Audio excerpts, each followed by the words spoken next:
కాంగ్రెస్ పార్టీలో కూడా ప్రజలకు సేవ చేయాలనే ఉద్దేశంతో మంచి లీడర్గా గుర్తింపు ఉన్నటువంటి డాక్టర్ రాంబాబు గారు పుట్టినరోజు కార్యక్రమం సందర్భంగా వచ్చిన అందరికీ కాంగ్రెస్ పార్టీ తరఫున ధన్యవాదాలు తెలియజేస్తూ, అలాగే డాక్టర్ గారు ఇలాంటి పుట్టినరోజులు మరెన్నో జరుపుకోవాలని మండల కాంగ్రెస్ పార్టీ తరఫున కోరుకుంటున్నాం. అలాగే అంతా నాయకులంతా వచ్చున్నారు. మన ఎంపీ ఎలక్షన్లో భారీ మెజార్టీతో గెలిపించడానికి ఉపయోగపడి మీ అందరికీ కూడా మండల కాంగ్రెస్ పార్టీ తరఫున ప్రత్యేక ధన్యవాదాలు తెలియజేస్తున్నాం. అలాగే ఎమ్మెల్సీ ఎలక్షన్లో కూడా మెజార్టీలో దూసుకుపోతున్నాం, గ్యారంటీగా గెలుస్తాం అనుకుంటున్నాం. ఈ రెండింటికి సహాయం చేసి ఉపయోగపడి పార్టీ తరఫున పూర్తిగా కష్టపడి మీ అందరూ కూడా పేరు పేరున ధన్యవాదాలు తెలియజేస్తున్నాం. డాక్టర్ కోట రాంబాబు గారి జిల్లా కాంగ్రెస్ నాయకులు డాక్టర్ కోట రాంబాబు గారి పుట్టినరోజు వేడుకల్లో పాల్గొనడం మనందరూ అదృష్టంగా భావిస్తూ, మరి వారు ఇంకా ముందు రోజుల్లో ఇంకా మంచి స్థితికి వెళ్ళాలని, స్థాయికి వెళ్ళాలని కోరుకుంటూ పట్టణ కాంగ్రెస్ కమిటీ తరఫున వారికి జన్మదిన శుభాకాంక్షలు తెలియజేసుకుంటూ, మరి అట్లాగే ఇక్కడ ఎంపీ ఎలక్షన్లో కానివ్వండి, ఎమ్మెల్సీ ఎలక్షన్లో కానీ పనిచేసినటువంటి కార్యకర్తలు, నాయకులు అందరికీ కూడా పేరు పేరున కృతజ్ఞతలు తెలియజేసుకుంటూ సెలవు తీసుకుంటాం. రాంబాబు గారు ఈరోజు ప్రముఖ కాంగ్రెస్ లీడర్గా ఉంది. కాంగ్రెస్ ఆఫీస్లో కాంగ్రెస్ నాయకులు, కార్యకర్తల మధ్య అత్యంత వైభవంగా బర్త్డే వేడుకలు జరుపుకుంటున్నారు. వారికి ఈ సందర్భంగా మనందరి తరఫున wish happy birthday and many happy. భవిష్యత్తులో వారు ఇప్పటివరకు ఎన్నో కష్టాలు పడి ఎందరినో ఎమ్మెల్యేలు చేయడానికి కృషి చేశారు. మరి ముఖ్యంగా భట్టి గారి కోసం మరియు రఘురామిరెడ్డి గారు గెలవటానికి అత్యధిక మెజారిటీ రావడానికి కృషి చేసిన వాళ్ళు అగ్రగణ్యులు. మరి వారికి భవిష్యత్తులో ఉన్నత పదవులు మన భట్టి గారి అనుగ్రహం అయితేమి, పొంగులేటి శ్రీనివాసరెడ్డి గారు, రఘురామిరెడ్డి గారు అనుగ్రహంతో ఉన్నత పదవులు రావాలని, మరియు వైద్యంలో నెంబర్ 1 ఉన్నటువంటి వారు వైద్య వృత్తిని కూడా రెండవ కన్నుగా, ఒక కన్ను రాజకీయం, రెండవ కన్ను వైద్య వృత్తిలో కూడా మంచి పేరు గడించారు. ముందు ఇంకా ముందుకి వెళ్ళాలని కోరుకుంటూ నన్ను ప్రత్యేకంగా ఆహ్వానించిన సురేష్కి కృతజ్ఞతలు తెలియజేస్తున్నా. నా యొక్క జన్మదినం సందర్భంగా యాక్చువల్గా ఇంత గొప్పగా జరుగుతాయనేసి నేను అనుకోలేదు. ఇంత ఎక్కువ స్థాయిలో వచ్చినటువంటి, నాకు విషెస్ తెలియజేసినటువంటి, మన పార్టీలో జరుపుకునే అవకాశం ఇచ్చినందుకు మండల party, town party, Congress party, వివిధ గ్రామాల నుంచి వచ్చినటువంటి మిత్రులందరికీ కూడా పేరు పేరున ధన్యవాదాలు.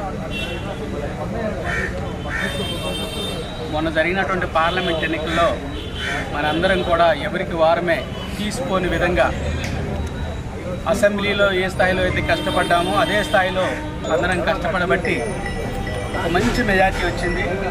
ఆ మంచి మెజార్టీ ఏంటంటే, అంబేద్కర్ సెంటర్లోనే బట్టి విక్రమార్క గారు మాట్లాడుతూ ఒక మాట అన్నారు, నాకు బాగా గుర్తుంది. అసెంబ్లీలో వచ్చినటువంటి ఓట్లకి రెట్టింపు ఓట్లు రావాలి అని చెప్పారు. దగ్గరగా మనం అంత పొందగలిగాం. 35,000 వస్తే 64,000 పైచులకు మనకి దగ్గరగా డబుల్ 65,000 రావడం జరిగింది.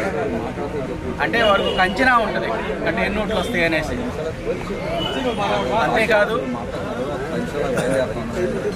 ఇప్పుడు ఎమ్మెల్సీ ఎన్నికల్లో కూడా కిషోర్ గారు చెప్పినట్లుగా మనం మొదటి ప్రాధాన్యత ఓట్లలోనే అత్యధికంగా మనం సాధించడం జరిగింది. రెండో స్థానంలో ఉన్నటువంటి వాళ్ళకన్నా చాలా లీడ్లో మన ఎమ్మెల్సీ అభ్యర్థి తీన్మార్ మల్లన్న గారు దూసుకుపోతూ ఉన్నారు. దేశం విషయానికి వస్తే దేశ స్థాయిలోని మత రాజకీయాలకి, విద్వేషపూరితమైనటువంటి రాజకీయాలకి స్థానం లేదు అనేసి యావత్ భారతదేశం కూడా ముక్తకంఠంతో పలుకుతున్నటువంటి పరిస్థితి.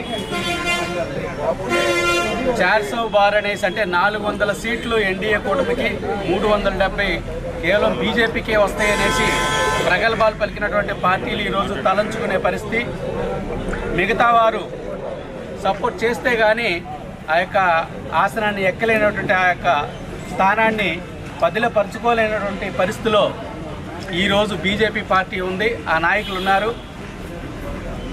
ఎలాంటి పరిస్థితిని భారతదేశ ప్రజలు ఎదుర్కొన్నారంటే, ఒక వికృతమైనటువంటి వారి యొక్క ప్రసంగాలు విన్నారు. ఏంటంటే నేను దేవుడి కుమారుణ్ణి, నేను మామూలుగా పుట్టలేదు, నేనంటే దైవాంశ సంభూతిని అనే స్థాయిలోనే ఈ యొక్క ప్రధాన మంత్రి పోస్ట్ని దిగజార్చారు.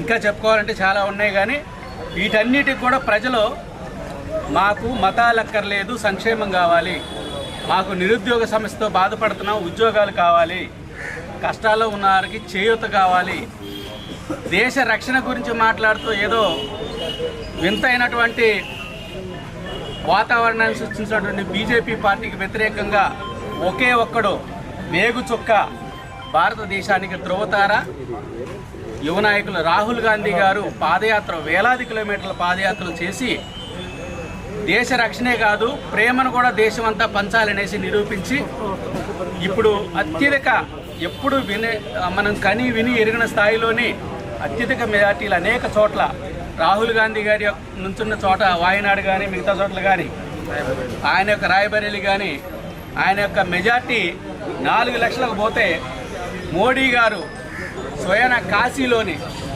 వారణాసిలో నుంచొని 4,79,000 ఉన్నటువంటి మెజార్టీ ఈరోజు 1,54,000కు పడిపోయిందంటేనే మత రాజకీయాలు చెల్లవు అనేసి ప్రజలు తీర్పునట్టుగా భావించాలని, ఇది కాంగ్రెస్ పార్టీ విజయం, కాంగ్రెస్ నాయకులు కార్యకర్తలు యావత్ కాంగ్రెస్ అభిమానుల యొక్క విజయం అనేసి సందర్భంగా తెలియజేస్తూ మరొకసారి నాకు పుట్టినరోజు శుభాకాంక్షలు చెప్పినటువంటి అన్నతమ్ములందరికీ ప్రత్యేకమైనటువంటి కృతజ్ఞతలు తెలియజేస్తూ సెలవు తీసుకుంటాను.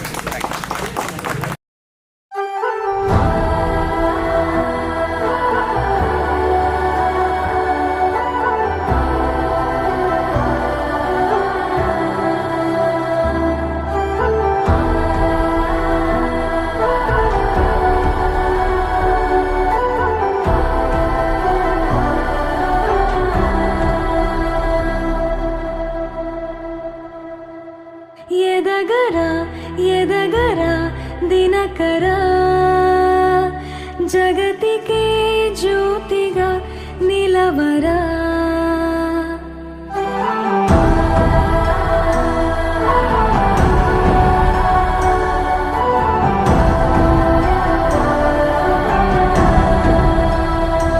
పడమరా నిశితెరా వాళ్ళని చరితగా ఘనతగా వెలగరా